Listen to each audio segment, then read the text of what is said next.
Okay, we're going to go ahead and get started. Welcome, everybody, to It's All About Gold, presented by David Kaz of DMK Metal. And we are recording this presentation. We'll be streaming live. We're currently streaming live to Facebook right now. And then we'll also be posting to our YouTube channel as well. So you can go back and see anything again or share it with your friends and family. Just before we get started, a little bit about ElderWorks. We are a non-for-profit organization. We help with senior living coordination, advocacy, and referrals. And our mission is to help older adults, seniors, and their families with information, referrals, and guidance so that they can make the appropriate decision for them. And we do frequent education on a variety of different topics related to seniors, and then also topics for professionals as well.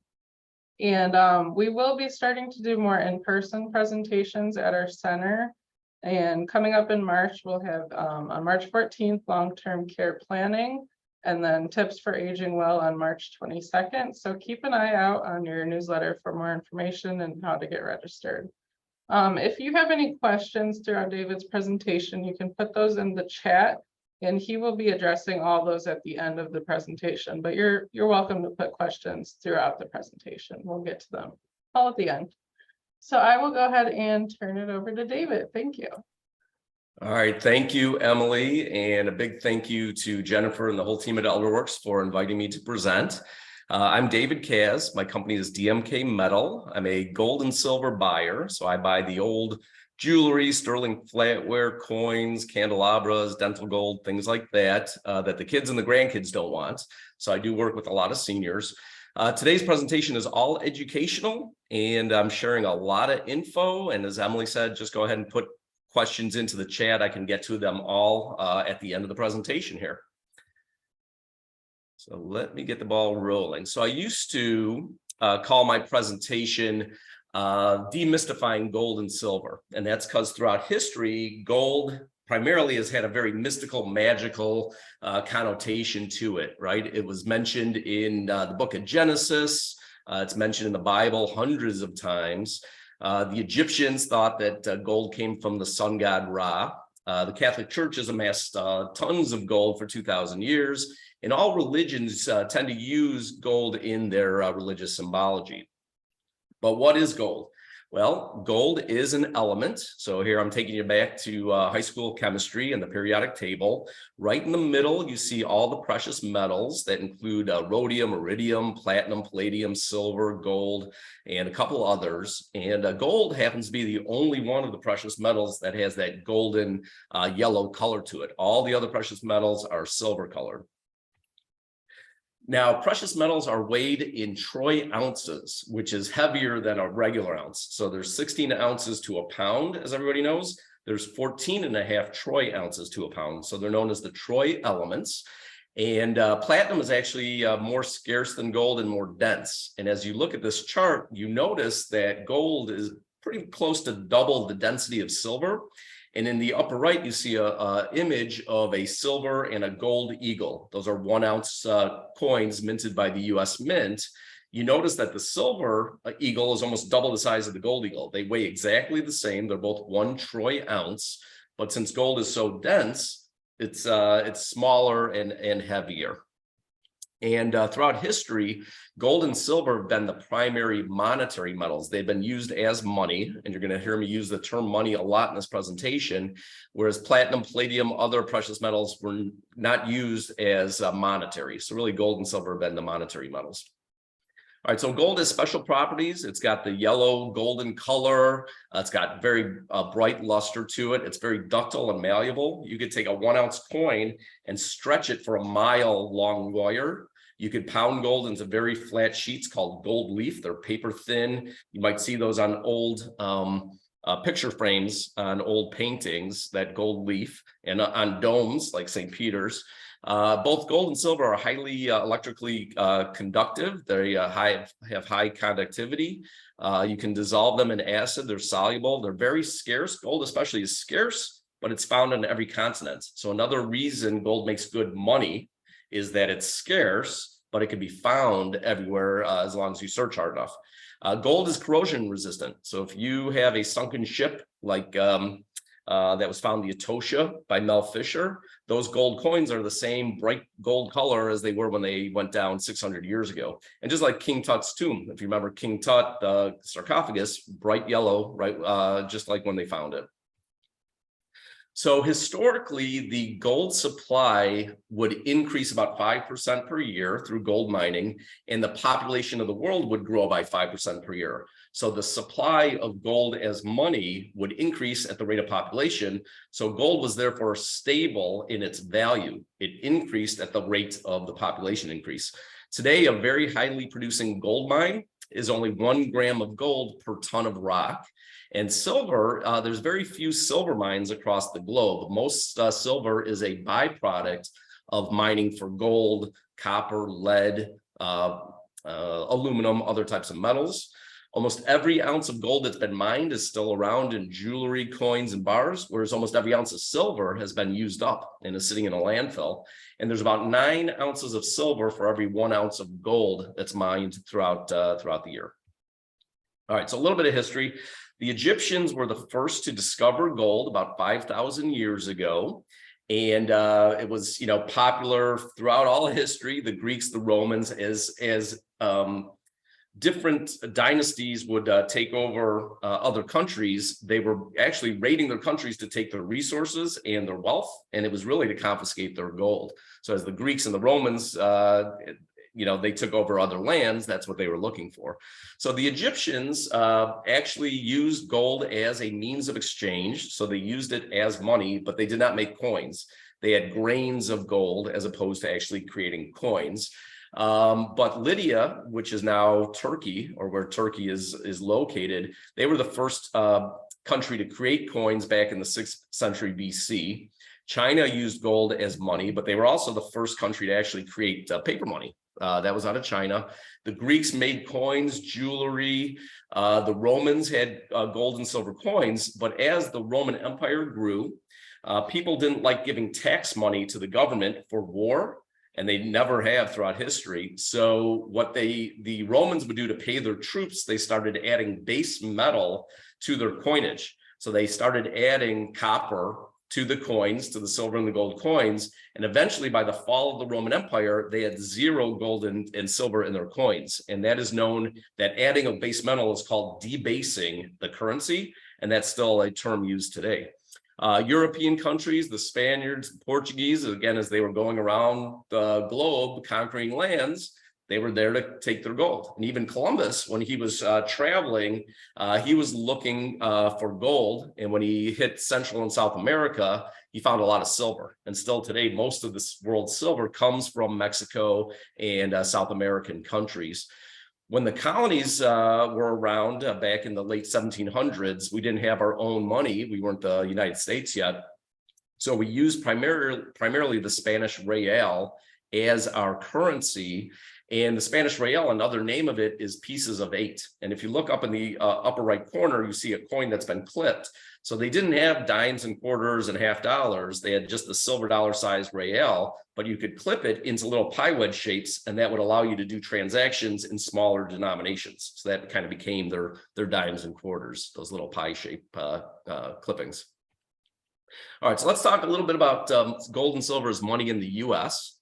There's some terms for gold that you might hear. Some call it God's money. It's found in the earth's crust, and it's found in the Bible. Hard money, honest money, real money. Gold is the commodity of money. It's the commodity that can be used to exchange for goods. So instead of trading, 5 sheep for a cow, you can trade 5 gold coins for a cow. So it became the commodity of money, or the commodity of exchange. And it's also known as constitutional money. So the reason for that is in 1784, Thomas Jefferson wrote what would become the Coinage Act, passed in 1792, that became part of the Constitution.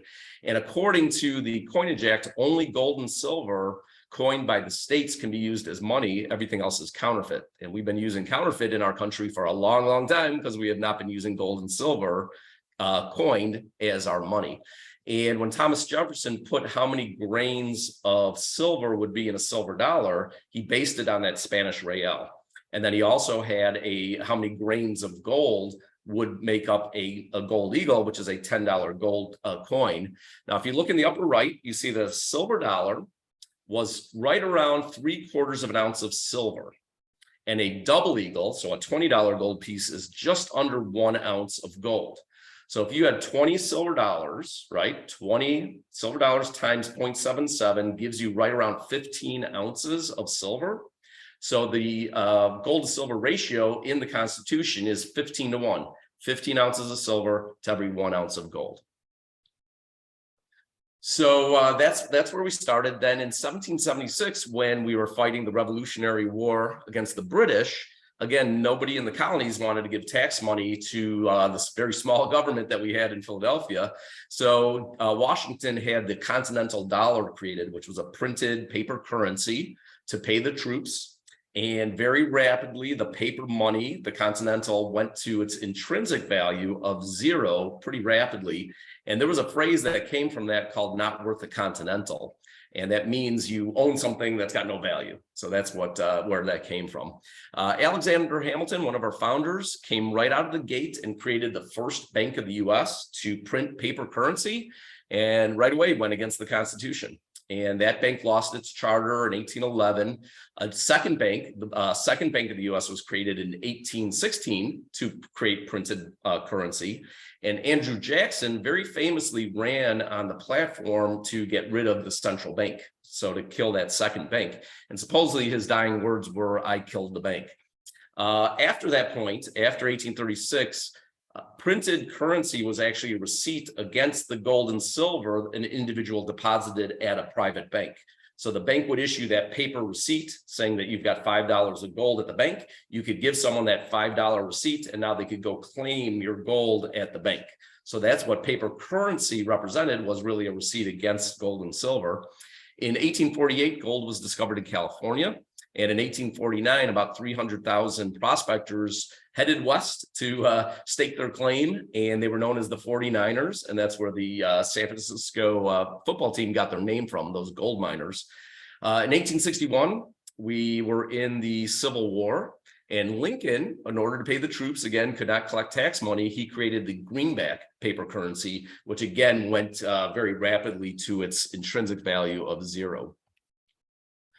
So we've all seen the movie The Wizard of Oz, right? And in the movie, which was the first color movie, Technicolor, they decided to make Dorothy's slippers ruby red, and that showed up better in color. However, what a lot of people don't know, especially if you've never read the book, The Wonderful Wizard of Oz, is all about gold and silver. So L. Frank Baum, who wrote the book in 1900, was a political satirist. And he believed in the bimetallic standard, meaning gold and silver to remain as the money of the United States. So the yellow brick road represented the gold standard, and Dorothy had silver slippers. So her slippers on the yellow brick road represented the bimetallic standard in the United States. Now, Oz is short for ounces, right? And the Wizard of Ounces was a crooked politician. The Scarecrow represented farmers who all those crooked politicians thought were stupid. But if we remember, even from the movie, it was the Scarecrow that always came up with the good ideas. The Tin Man represented factories and workers and automation. And the Oil Can represented Rockefeller, who had a kind of a stranglehold monopoly on oil. So industry could not run, the Tin Man could not run without the oil can. The Cowardly Lion was Williams Jennings Bryan, who was kind of a blowhard, kind of a cowardly guy, and he ran for president twice and lost. And the Emerald City represented printed green counterfeit printed money, so or dishonest money, whereas gold and silver are honest money. So here's another good one for you, the Titanic, right? We all saw most of us saw the movie. We know the story to some extent. All right, so a little bit of history. In 1910, there were 6 bankers and a senator from New York that met on Jekyll Island, which is an island off the coast of Georgia. And those bankers were hatching the idea of the third bank of the US. So remember, Andrew Jackson killed the second. So these guys came up with, all right, how do we control the currency of the United States? And at that meeting, Rockefeller was not there, but he had someone there representing him. JP Morgan wasn't there, but he had someone there representing him. Nathaniel Rothschild was not there, but he had Paul Warburg representing the Rothschild family that is known for running the world's central banks across the globe. So these guys came up with the idea of the third bank of the US in 1910. All right. So in 1912, JP Morgan financed the Titanic. And so he basically owned the ship, but did not show up for the maiden voyage, which turned out to be the one and only voyage of the Titanic. But the guys who did show up for that maiden voyage were Guggenheim, Strauss, and Astor. They were three of the most wealthy men in the United States. They were also very staunchly constitutional and believed that the US should not create a central bank to manage and print our currency. So a great conspiracy theory is that the bankers actually set a bomb in the Titanic, blew it up in order to kill Guggenheim, Strauss, and Astor. And then in 1913, the year after the Titanic sunk, Woodrow Wilson passed the Federal Reserve Act, creating the third bank of the US. And they did not call it the third bank. They called it the Federal Reserve, which we still have today. And the Federal Reserve is not federal, and there's no reserves at the Fed. It's very much like Federal Express. It's not government owned, but it is government controlled in collusion with the private banking system. And in 1913, Woodrow Wilson also passed the creation of the Internal Revenue Service. We never had an income tax until 1913. So the Fed and the IRS work sort of hand in hand to confiscate our wealth, and have for over 100 years. So again, the Federal Reserve Act was passed in 1913. 1933, we're in the depths of the Depression, and FDR, in order to try to get us out of the Depression, created a whole bunch of government programs, spending programs, and called the New Deal. And in order to fund those programs, he couldn't tax the US citizens anymore. So he passed an executive order outlawing gold. So up until 1933, we had a $2.50, $5, $10, and a $20 gold coin.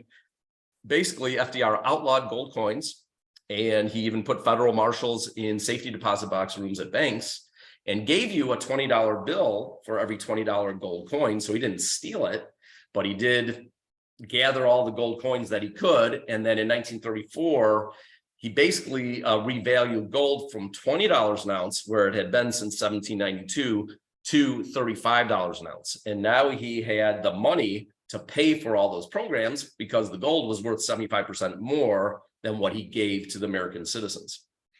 1937, the dollar began being backed by the gold stored in Fort Knox. So all those coins that FDR gathered, stored them in Fort Knox in bars.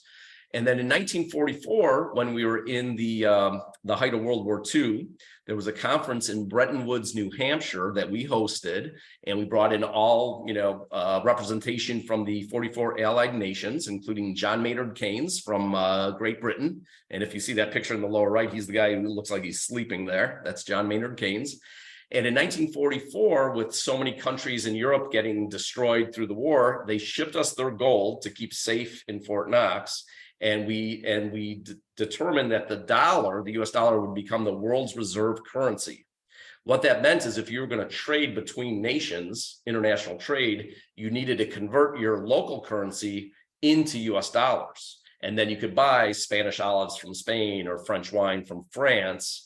And that was known as the world's reserve currency. And it's because the dollar was as good as gold, right? It was backed by gold in Fort Knox. The other countries who shipped us their gold were told that we would ship it back to them if they ever requested it, if they wanted to repatriate their gold. That was our promise to them. Okay, 1963 comes around, and JFK passed an executive order in order to issue silver certificates. We had gold certificates, but he wanted the currency now to be backed fully by silver. And there is a conspiracy theory that he was killed because we wanted to get the silver out of our currency. So in 1964, after he was assassinated, that executive order was revoked. In 1964, if you remember, Johnson put Kennedy's face on the $50. 1964 was the last year dimes, quarters, and $50 were 90% silver. Then from 1965 to 1970, $50 were 40% silver. So if you go back and check your change in your old coins, 64 and before were 90%. And then in 65 through 1970, half dollars were 40%. In 1971, we've now seen a big inflation. The US is in the Vietnam War. We just came out of the Korean War. We were in a never-ending state of war and spending, and we created all these social programs in the 1960s. So what was happening? Countries wanted to repatriate their gold. They called us and say, hey, we see you spending and spending here in the US. We want our gold back. And there is another theory that we, when I say we, the CIA tried to assassinate Charles de Gaulle, the president of France, because he wanted his gold back. So he, after we tried to shoot him, he decided to keep his gold in Fort Knox for a few more years.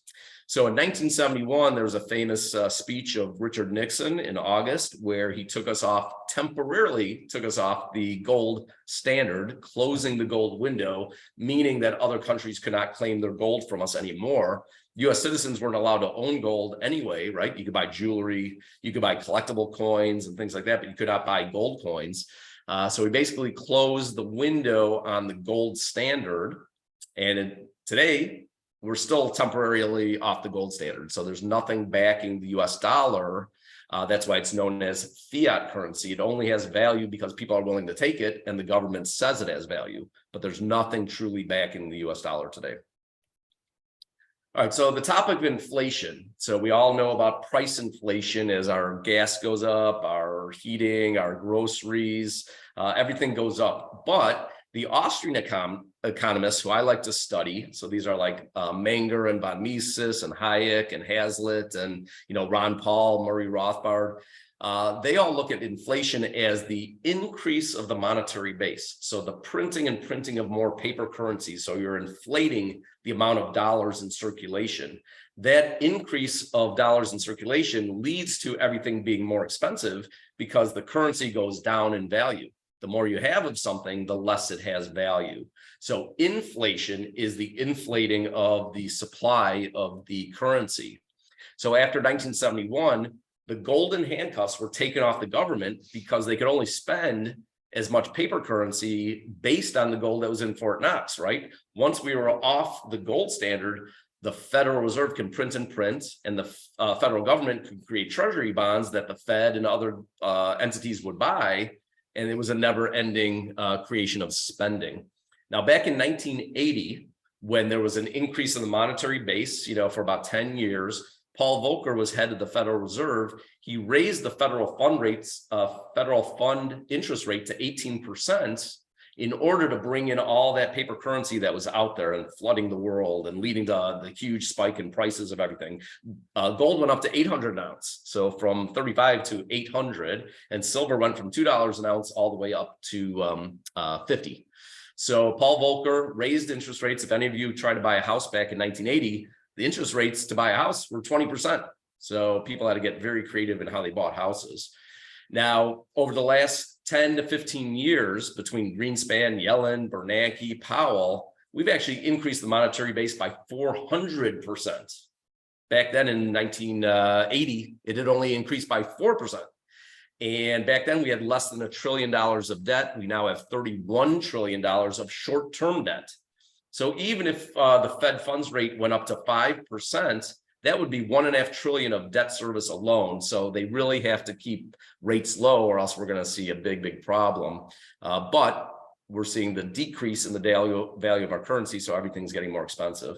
Back in 1964, a gallon of gas was a quarter. Today, if you brought me a silver quarter, I'd pay you about $4 for that silver quarter. So gas has actually gotten potentially a little bit cheaper in all these years in terms of silver. So silver and gold maintain their value, but when you have paper currency based on nothing, it goes way down in value. So my belief is that we need to bring gold back and put those handcuffs back on our government. All right, so who are some of the enemies of gold in the US? Well, I mentioned Alexander Hamilton created the first bank of the US.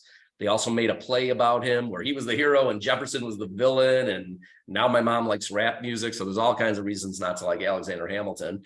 Woodrow Wilson, who basically created the IRS and approved the creation of the Fed.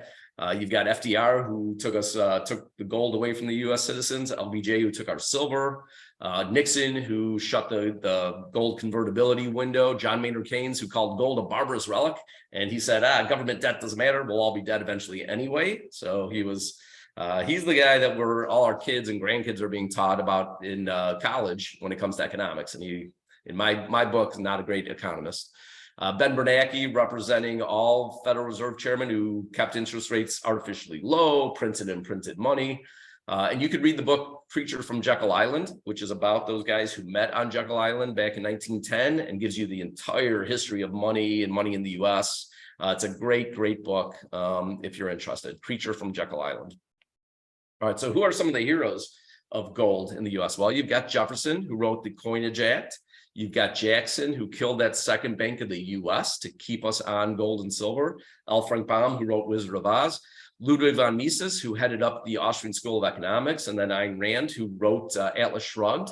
And a big part of Atlas Shrugged was about freedom and liberty and real money. There's even a big speech about gold in that book. And she learned what she knows about economics from the Austrians.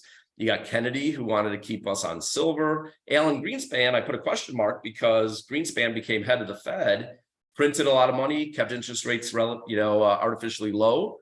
So, but he also hung out with Ayn Rand when he was getting his MBA at Columbia in the 60s and wrote in her newsletter. And there's a great paper he wrote back in 1967. You can search and find it on the internet about gold and why it's so important that we keep gold as our money. Ron Paul, who represents libertarians who believe in hard money, real money, constitutional money, gold and silver. And then a president who I didn't put his face here, he's too controversial, but one of the first things he did was put Andrew Jackson's portrait up in the Oval Office when he took over as president. And he does have golden hair. He's got golden toilets, golden chandeliers in his penthouse in New York. So you wonder why someone might be hated by so many and who he's trying to take on. Okay, so money and currency are two different things. Both money and currency can be used as a means of exchange. They should be divisible. They should be durable. You should be able to carry them with you. But throughout history, some things that were used as money were salt, shells, rocks, beaver pelts, tulip bulbs, right? So all those things might have a big value and then crash. But the difference with something known as money is it's a store of value. So if in 1913 you buried 5 gold, $20 gold coins in your backyard, and you buried 100 $1 bills, both are worth $100.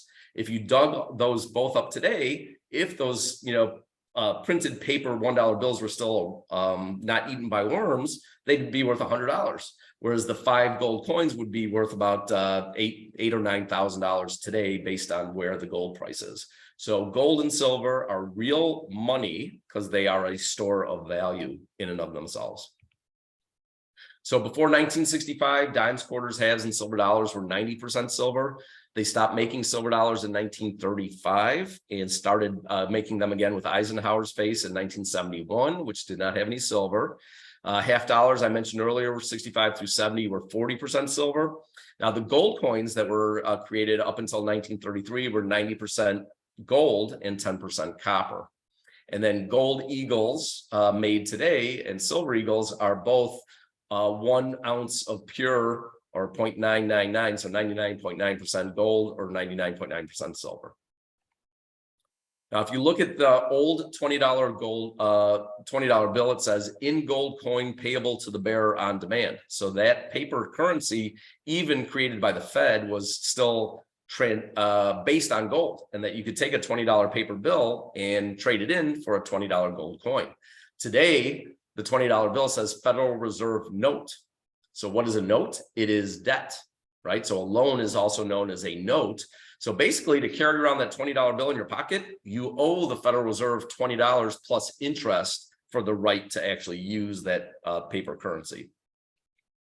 Now, the new $100 bill, kind of interesting, the left-hand side, it's black and white. It represents the Federal Reserve.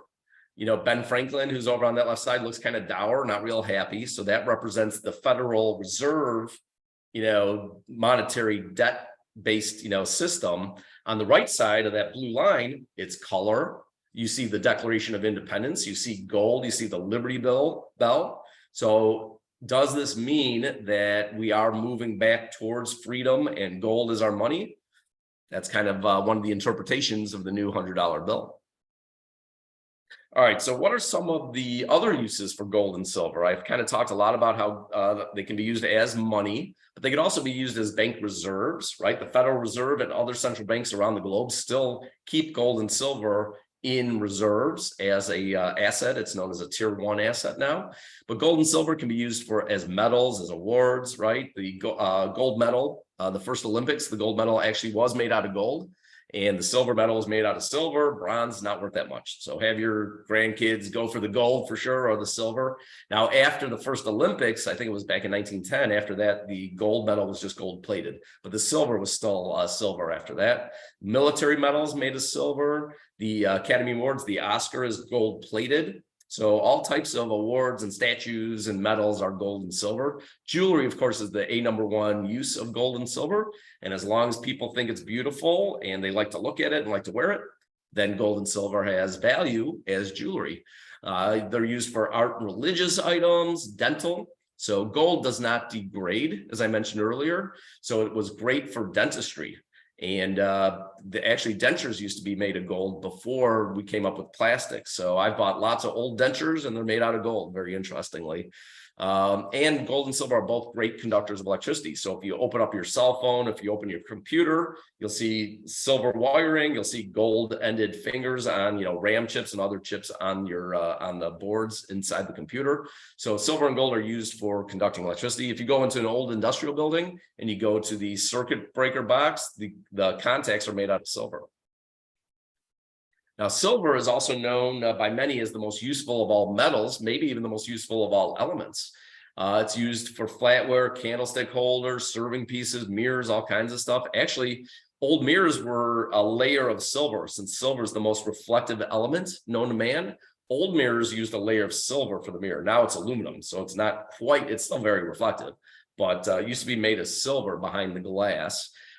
Silver is used in developing photographs and x-rays. Every solar panel has a layer of silver, right? So the solar panels have about 1 to 3 ounce each of silver under layers of glass, and it's very hard to recycle. So as a solar panel dies, it doesn't always get recycled. It just goes to the landfill. Silver is an antibacterial. So it's used for water filtration. It's used in medical instruments. In gauze bandages might have silver woven in them for after surgery in order to be that antibacterial.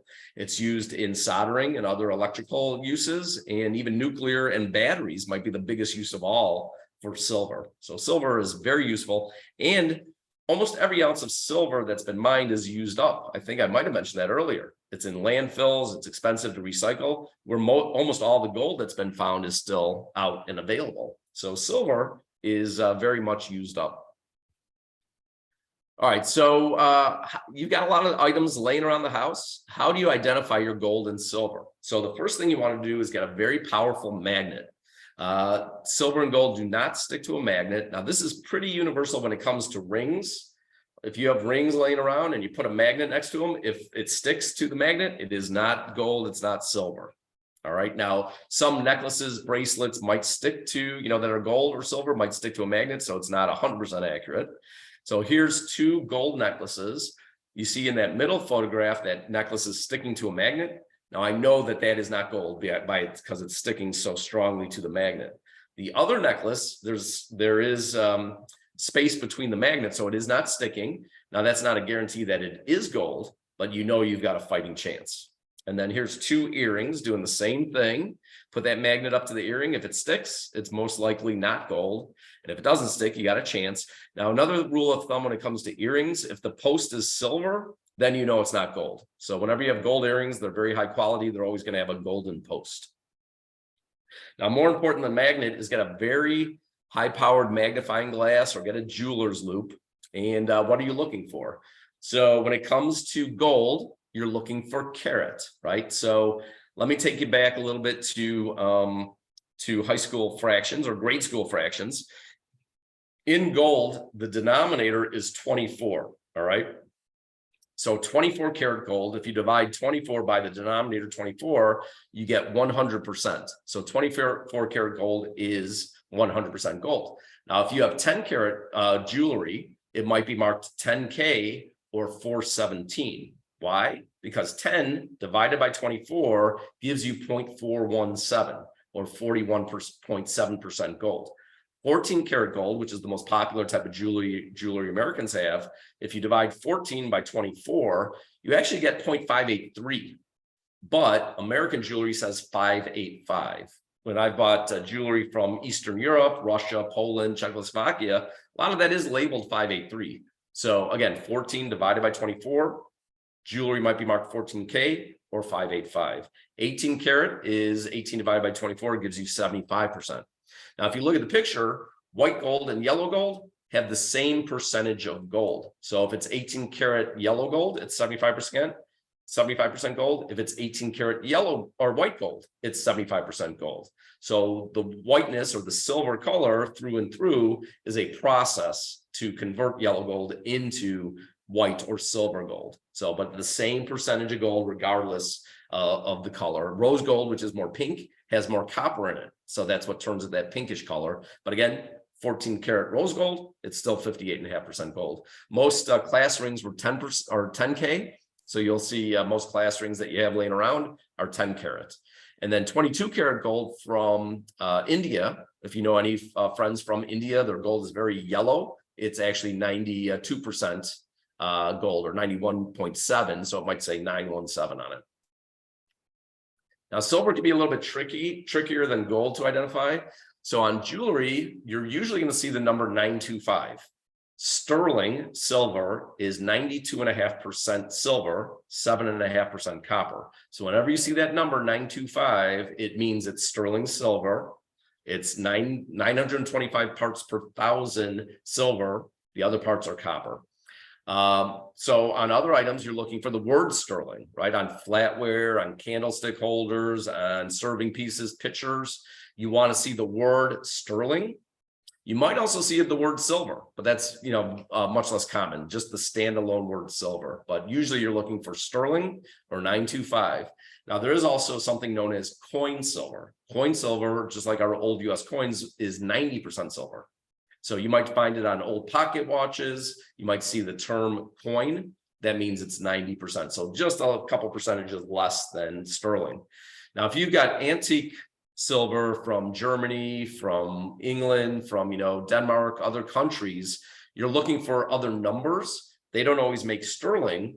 So you might see a number like 800 or 813 or 835 or 900. That means how many parts per thousand are silver. So from Germany, old German silver usually says 800. That means 800 out of 1,000 parts are silver. So it's less silver than sterling, but obviously still good stuff. Now, if you're looking at older items that they don't say sterling and they don't have a number, you're looking at the hallmarks. And usually it's 4 hallmarks. One of them will tell you who the maker is. So it could be W&W, it could be MC & Co. or whatever. But then what you're really looking for is that lion. If you see that side profile of a lion, that full body, that means sterling. If you see a panther head, that means sterling. If you see a panther with a crown, which that top one shows a panther with a crown, that second image from the left, that means sterling. If you see a king or a queen, a profile of a king or queen, that was probably the king or queen of London. So at the time, and that also means sterling as well. And then what you'll find a letter, like that letter I in that shield shape, or that letter T that looks like it's cursive in that other type of shape. That tells you the year of the item. So every silversmith in London in 1786 needed to use that I, and so that the age of the item could be identified. And then the next year they would use the next letter in the alphabet till they used up the letters. Then they started with a new font style and a new shape. And that tells you the year it was made. Now, if you see EP, that means electroplated. EPNS is electroplated nickel silver. A1, silver over copper. Community, triple plated. All those words mean that it's plated, which is a very thin layer of silver electroplated onto a metal like copper or nickel. And just to give you an idea, a set of flatware today where the silver price is, a service for 12 is right around $1,000, give or take. Just depends where the movement of silver is and what the weight of the set is. But that same set of flatware, if it was plated, is worth $10. So 1/100th the value. So a very small fraction of the value. So you always want to see sterling. You hate to see EP or plated on an item. Now, a lot of you might have these old candlestick holders or other serving pieces that say sterling weighted on the bottom, or they might say sterling reinforced. So that means it's a thin, almost aluminum foil layer of silver or sterling around a weight. And you can see here, I'm weighing one of these candlestick holders. It weighs 9.3 troy ounces. Then I strip off the sterling, that little thin layer. When I weigh that scrap sterling, it weighs right about an ounce. So when I buy these, when you look at these, you can figure anywhere from 10 to 15% of the weight is sterling. So it is sterling, but the weight is the bigger percentage, the much bigger percentage of the weight. All right, so let's talk a little bit about buying and selling of gold and silver. So why do people buy or invest in gold? Well, they see that the government or the Federal Reserve is printing and printing more currency, right? And the federal government is spending and spending more of that currency. So they might buy gold and silver, which historically hold its value as a hedge or insurance policy against the overinflation of the dollar. Some people use it as savings. Used to be people would put 5 to 10% of their wealth into gold and silver as a very safe, conservative investment. It's beautiful. People find it beautiful. I mean, if you're going to get engaged, you're going to give your fiance a gold ring. You're not going to give her silver. You may give platinum, but gold is worth almost double platinum these days. It used to be platinum was worth more, but now gold is worth much more than platinum. High quality, people buy it because it's a high quality item. They don't want to buy costume stuff. They want to buy the real thing.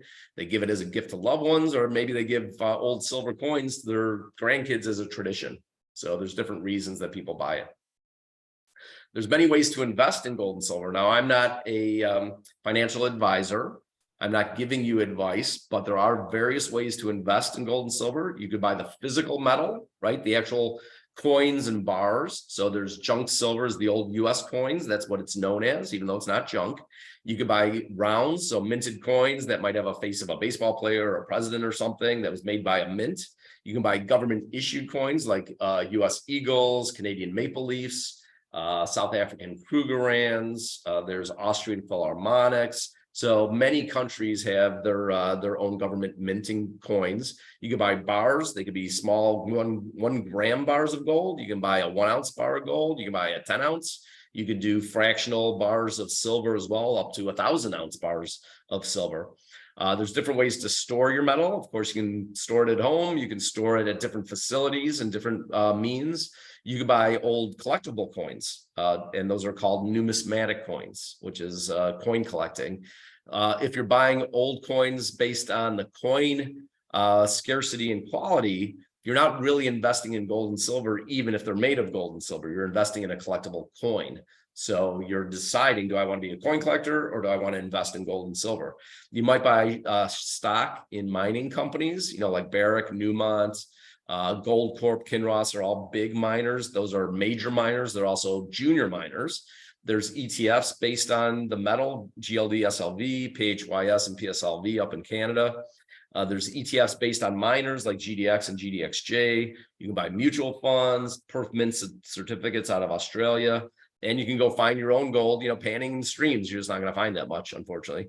So there's various ways to invest in gold and silver.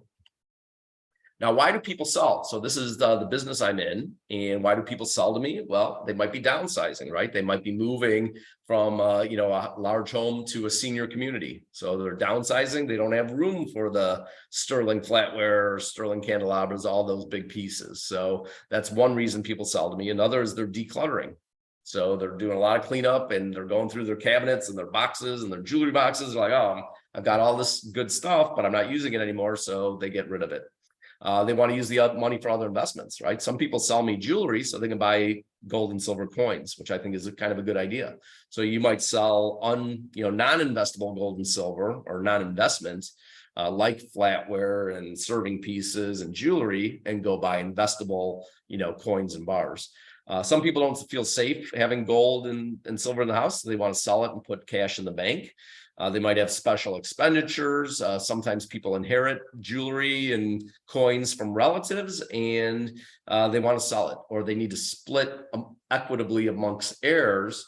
And it's not so easy. You take a necklace, you take a ring, you take a bracelet. If you convert it all into cash now, it's much easier to split equitably amongst the heirs. Jewelry goes out of fashion. So sometimes instead of letting it pile up in your jewelry box, you might want to sell the old gold and buy the new gold. People have unexpected expenses, of course, unfortunate things that happen. Gold and silver are a big asset that you might own. I buy the stuff the kids and the grandkids don't want. So today, kids don't want silver. They don't want to polish it. They don't want gold colored jewelry. They might want plastic or titanium or, white gold is still fairly popular. But again, a lot of the stuff I buy, it's because the kids have gone through it. The grandkids have gone through it. Now here's the stuff that nobody wanted. And you could also give your gold and silver as a charitable gift. So I run a program called Gold for Good, where you can give old jewelry or other items instead of writing a check to your favorite charity. And then I convert it into cash for a cash donation. So that's my presentation. I shared a lot of information. So I think what we wanted to do is we can go to the chat. And if anybody's got some questions, you can put them in there. I think we've got a relatively small crew. So if you don't want to go into the chat and type questions, you probably chime in and ask me. So let's see here. Looks like I've only got one question from Ed. How much less than market price do you buy gold and silver for? So that's a really good question. So when you talk about market price, that's also known as the spot price of gold and silver. So usually when it comes to silver, I'm somewhere between 70 and 75% of the spot price. With gold, it's more like 75 to 80%. And that's for jewelry, flatware, stuff that's going to go to the refinery to be melted. If it's bullion or coins, bars, things like that, in most cases, I'm paying very close to spot price. And today for eagles, since they get a very high premium, I actually pay more than spot price for eagles for sure.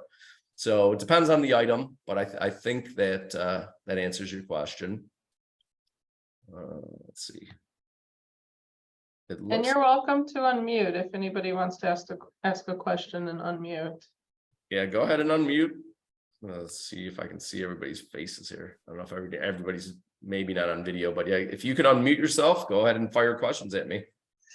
David, I have another question for you. This is Ed Waxler speaking. So I go to different places and I'll ask them the same question.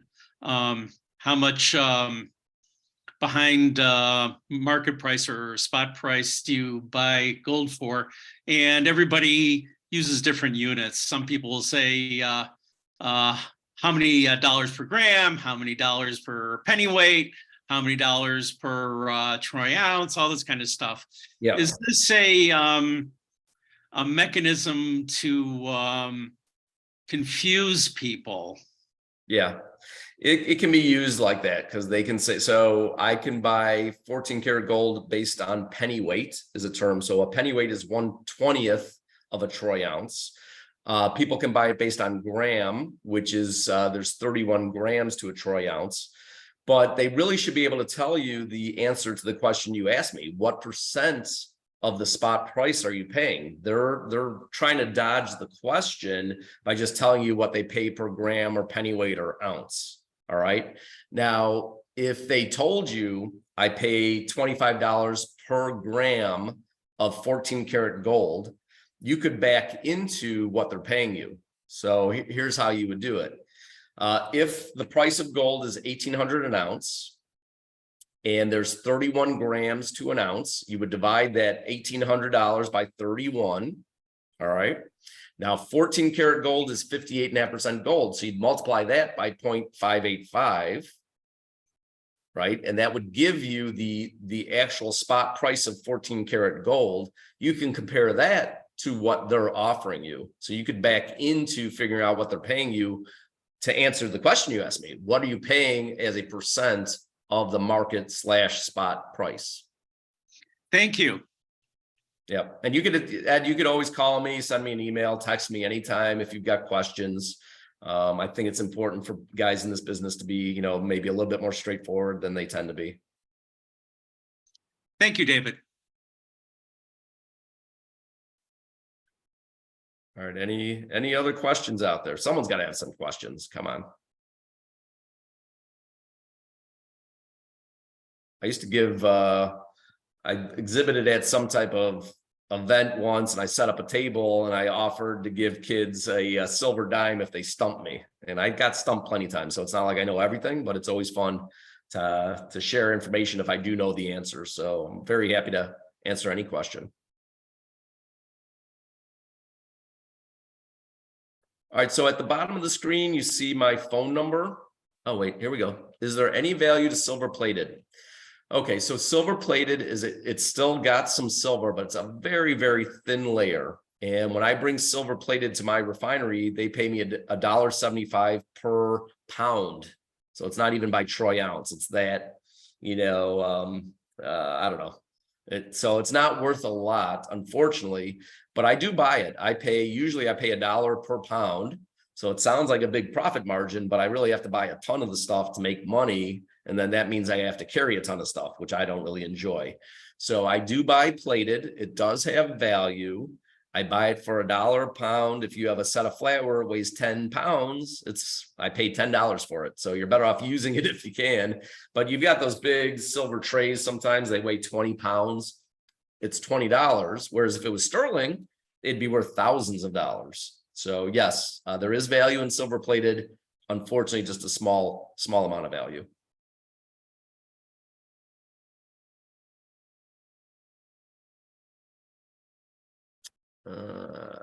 Okay.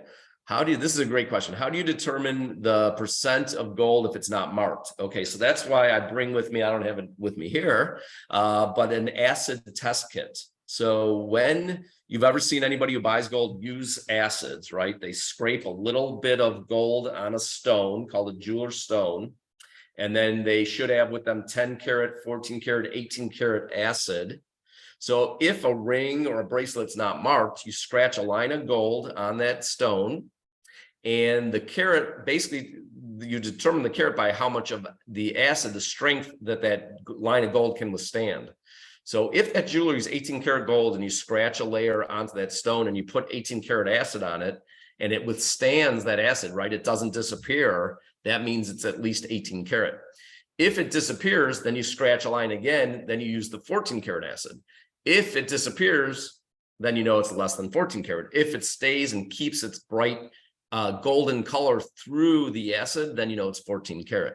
So that's why people use, or I use, acids, right? That's the only way to be more sure to know what percent or what carat that gold is.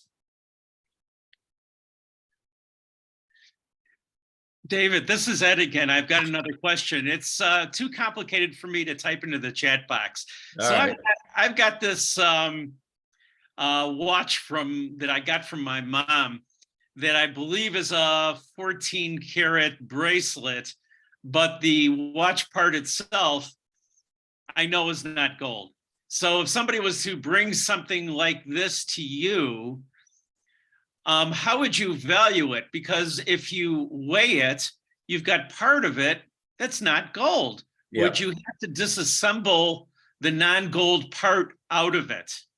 Yeah, to be 100% accurate, I would have to take out the watch part and just weigh the band.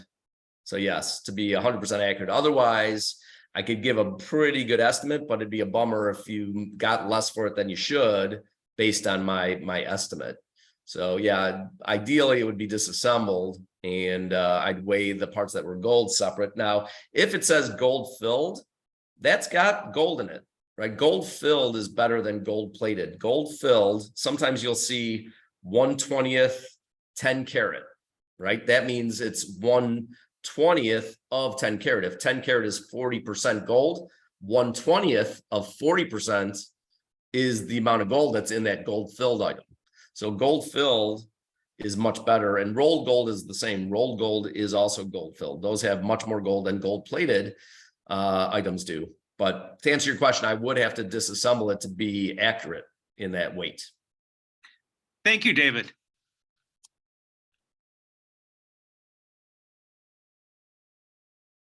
Anything else out there? All right, if you see my phone number, you can always call me, text me anytime. I'm always available by phone or by email. You got my email address as well. You can go to my website, which is dmk-metal.com. I've got a lot of educational information up there. I've got a lot of like video segments from this type of presentation up there, blogs and things like that. But don't be shy. You can contact me anytime. And then if you ever do want to sell something, I make house calls. So I don't have a store. I don't have an office.